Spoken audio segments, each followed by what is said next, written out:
Den næste app, det handler om penge. Det lyder jo så ubehageligt næsten, men altså det er lidt mere over i de klassiske nytårsforsæt. Også det her med at holde øje med, nu har vi haft en overdåd i december, mange af os, hvordan er det så lige, vi skal bruge vores penge i januar. Og Spir, den er god, fordi den er sådan en lille økonomiassistent, vil jeg nærmest kalde det. Nu har jeg bare lige den her aktiveret, hvor at jeg går igennem mit forbrug i i december og i januar, for sådan lige at se, hvad har jeg egentlig brugt mange penge på.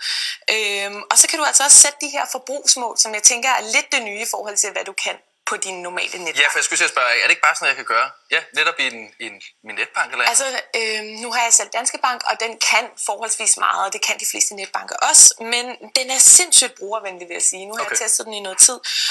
Og bare sådan det der med at holde øje med, er det tøj, jeg bruger meget af, er det kaffe latte, der kan den gå ret meget ned i detaljerne.